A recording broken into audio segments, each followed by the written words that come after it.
ప్రభునందు నాకెంతో విలువైన వార్లరా, ఈవేళ కీర్తనల గ్రంథం 119 అధ్యాయంలో 41వ వచనంలో నుండి 48వ వచనం వరకు ఉన్నటువంటి ఆ భాగాన్ని మనం ధ్యానం చేసుకుందాం.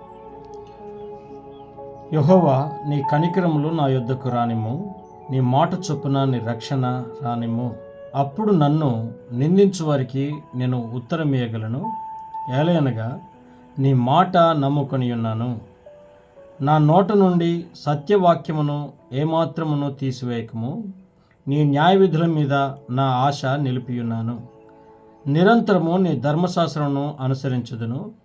నేను నిత్యము దాన్ని అనుసరించుదును. నేను నీ ఉపదేశములను వెదుకువాడును. నిర్బంధము లేక నడుచుకొందును. సిగ్గుపడక రాజుల ఎదుట నీ శాసనములను గూర్చి నేను మాటలాడెదను. నీ ఆజ్ఞలను బట్టి నేను హర్షించెదను. అవి నాకు ప్రియములు.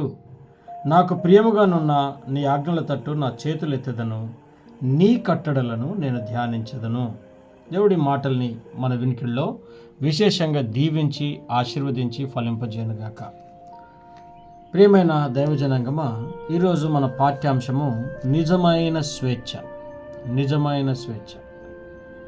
దేవుని నియమము, మానవ స్వేచ్ఛ ఒకదానికొకటి వ్యతిరేకం అనే అటువంటి ఒక వింత భావన చాలామందిలో ఉంది. నాకు స్వేచ్ఛ కావాలి, నా ఇష్టం వచ్చినట్లు నేను ఉంటాను అని చాలామంది అంటారు. కానీ వాళ్ళ ఆలోచన తప్పు. దేవుని నియమము, మీ స్వేచ్ఛ కలిసే ముందుకు సాగుతాయి. అందుకే ఈ కీర్తనకారుడు 45వ వచనంలో ఏమంటున్నాడు? నేను నీ ఉపదేశములను వెదుకువాడను, నిర్బంధము లేక నడుచుకొందును. ఇదే వచనాన్ని ఈ లోకం ఏమంటుంది అని అంటే, నేను నా స్వేచ్ఛను అనుసరించి నడుచుకుంటాను, నీ ఉపదేశాలను నేను తిరస్కరించి వాటిని ఉల్లంఘిస్తాను, నా ఇష్టం వచ్చిన రీతిగా నేను ఉంటాను. ఏమండి, ఇది స్వేచ్ఛనా? ప్రాథమిక సంగతిని ఆలోచించుదాం. స్వేచ్ఛ అంటే ఏంటి?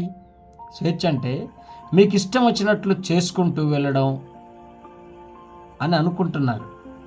కాదు, అది స్వేచ్ఛ కానే కాదు. నిజానికి లోకంలో అత్యంత దాస్యంతో కూడిన పదం ఇదే. మీ సొంత ఆలోచనలు, భావోద్వేగాలు, మీ ఇష్టాలు, అయిష్టాలు మిమ్మల్ని నియంత్రిస్తాయి. నిజమైన స్వేచ్ఛ దేవుని సత్యం చేత నడిపించబడుతుంది. ఆయన ప్రేమ చేత ప్రేరణ పొందుతుంది. జీవితంలో ఉన్న ప్రతి అంశంలో ఇది వాస్తవం. ఉదాహరణకు, ట్రాఫిక్ రూల్స్ పాటిస్తే రోడ్లపైన డ్రైవ్ చేయడానికి మనకెంతో స్వేచ్ఛ ఉంటుంది. చట్ట ప్రకారం నడుచుకున్నప్పుడు వాక్ స్వాతంత్ర్యం మనకుంటుంది. మన మాటలను ప్రజలు విశ్వసిస్తారు. విజ్ఞాన శాస్త్ర నియమాలను అనుసరిస్తే పరిశోధనశాలకు భద్రత ఉంటుంది. విమానాన్ని నడిపించేటువంటి వ్యక్తి ఏరోడైనమిక్స్ నియమాలను అనుసరిస్తే అతని విమానం క్షేమంగా ప్రయాణం చేస్తుంది. చట్టాలు విధించే నియమాన్ని మనం అవలంబించినప్పుడు ఆ చట్టాన్ని అనుసరించి మాట్లాడే స్వేచ్ఛ కూడా మనకు ఉంటుంది. కాబట్టి దేవుని చిత్తానికి నన్ను నేను అప్పగించుకున్నప్పుడు స్వేచ్ఛ దిశగా నా మొదటి అడుగు పడుతుంది. చార్లెస్ వెస్లీ గారు ఏమన్నారంటే, దేవుడు పాప నియమంలోని శక్తిని కొట్టివేశాడు, ఖైదీని ఆయన విడుదల చేస్తున్నాడు. నీవు నాకు అప్పగించుకుంటే సత్యమును, ప్రేమను మనం కలిసి అనుభవించగలం అని అంటున్నాడు. ప్రియమైన దైవ జనాంగమా, మీ క్రైస్తవ జీవితంలో మీరు నిజమైన స్వేచ్ఛను అనుభవిస్తున్నారా?